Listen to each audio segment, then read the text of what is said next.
Un couple plus âgé disputait la finale annuelle de son club de golf.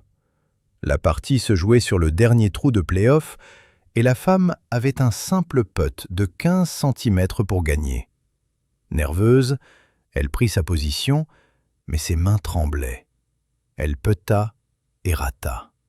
Sur le chemin du retour, son mari bouillonnait de colère. « Je n'arrive pas à croire que tu aies raté ce putt. Il ne faisait pas plus long que mon zizi !» grogna-t-il. Sa femme lui jeta un coup d'œil, sourit avec gentillesse et répondit « Oui, chérie, mais il était bien plus dur. » Un homme déposa des fleurs sur la tombe de sa mère bien-aimée et repartait vers sa voiture lorsqu'il fut distrait par un autre homme agenouillé devant une tombe. L'homme semblait prier avec une intensité profonde et répétait sans cesse « Pourquoi as-tu dû mourir? Pourquoi as-tu dû mourir ?» Le premier homme s'approcha de lui et dit « Monsieur, je ne souhaite pas m'immiscer dans votre chagrin privé, mais cette démonstration de douleur dépasse tout ce que j'ai jamais vu. Pour qui portez-vous un deuil si profond? Un enfant? Un parent ?» L'endeuillé prit un moment pour se ressaisir, puis répondit « Le premier mari de ma femme. » Un vieil homme se rendit à l'université qu'il avait fréquentée dans sa jeunesse. Il frappa à la porte du numéro 3 de la résidence universitaire et dit « Puis-je entrer? J'ai vécu dans cette même chambre il y a 30 ans, quand j'étudiais ici. » Un jeune homme ouvrit la porte et le laissa entrer. Le vieil homme examina la pièce, se remémorant tout avec tendresse. Il dit « La même vieille chambre, la même vieille table en bois, la ventilation, et la même vieille fenêtre qui donne sur le jardin, et le même vieux lit. » En l'examinant, il trouva une jeune fille sous le lit. Le jeune homme, alarmé, dit « Ne vous méprenez pas, c'est ma sœur. Elle a laissé tomber sa boucle d'oreille et la cherche. » Le vieil homme dit « Et la même vieille histoire. » Un médecin examinant une femme qui avait été amenée en urgence prit le mari à part et dit « Je n'aime vraiment pas l'état de votre femme. »« Moi non plus, docteur, » dit le mari. « Mais c'est une excellente cuisinière et elle est vraiment bien avec les enfants. » Steve se plaignait à son ami Al que faire l'amour avec sa femme devenait routinier et ennuyeux. « Sois créatif, mon pote, brise la monotonie. Pourquoi n'essaies-tu pas de jouer au docteur pendant 1 heure ?»« Ça a l'air génial, » répondit Steve.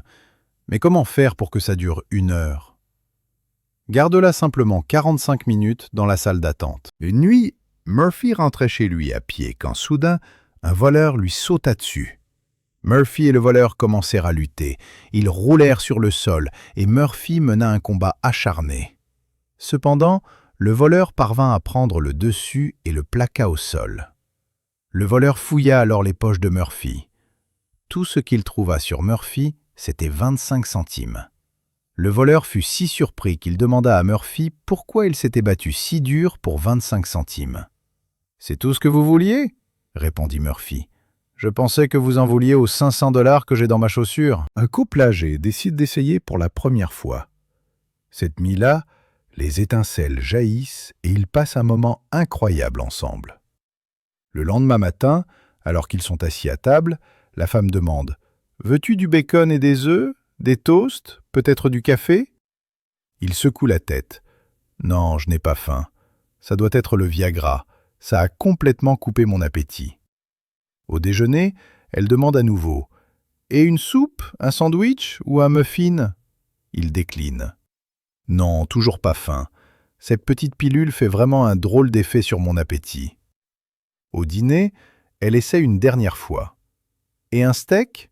Peut-être une tarte ou un poulet rôti ?» Une fois de plus, il dit « Non, merci. Ça doit être le Viagra. » Sa femme soupire. « Eh bien, dans ce cas, tu peux me laisser me lever? Je meurs de faim. » Un homme entre chez le coiffeur pour un rasage. Pendant que le coiffeur lui fait mousser le visage, il mentionne les problèmes qu'il a pour un rasage de près sur les joues. « J'ai justement la solution, » dit le coiffeur, en sortant une petite boule en bois d'un tiroir à proximité. « Placez ça simplement entre votre joue et votre gencive. » Le client place la boule dans sa bouche. et le coiffeur procède au rasage le plus proche que l'homme ait jamais connu. Après quelques coups de rasoir, le client demande, la parole empâtée.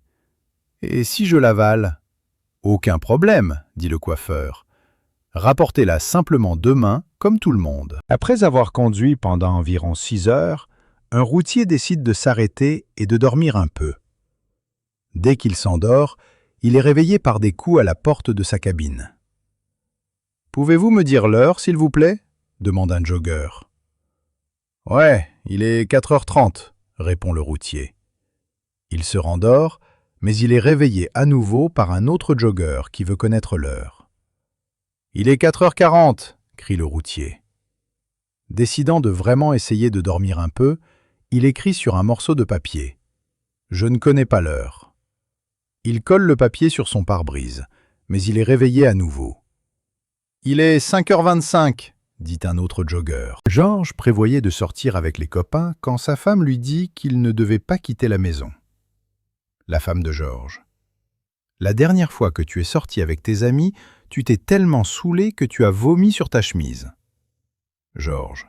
« Mais chérie, je promets que je ne boirai pas une goutte d'alcool de la soirée. » Alors, après avoir supplié sa vieille pendant 1 heure, Georges obtint l'autorisation de sortir avec les gars à condition de ne pas toucher à l'alcool.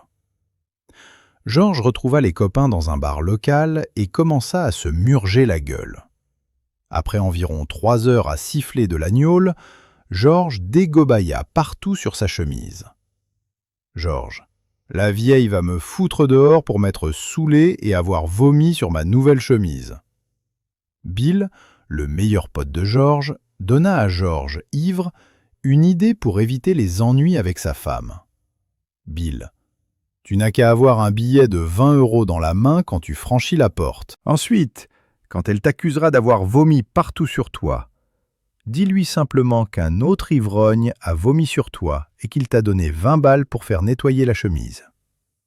Alors, quand Georges entra dans la maison avec l'argent en main, sa femme l'attendait dans le salon. La femme de Georges.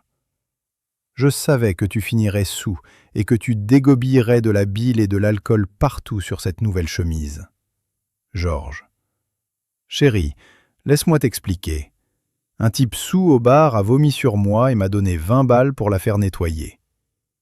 Sa femme lui arracha l'argent des mains et remarqua qu'il tenait 2 billets de 20 €.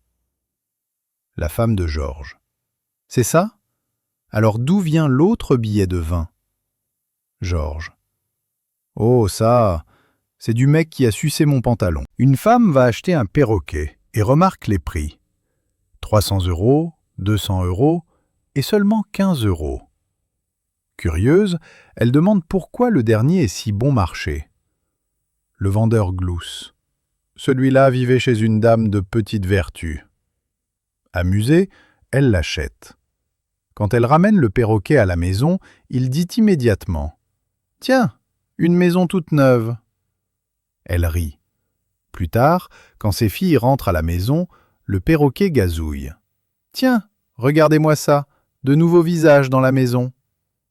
Les filles éclatent de rire, mais quand le père entre, le perroquet se fige, puis lâche. « Mais c'est pas vrai, Pierre, ça fait une paye !» Un vieux fermier et sa femme s'appuyaient contre le bord de leur enclos à cochons, quand la vieille femme se remémora avec nostalgie que la semaine suivante marquerait leur noces d'or.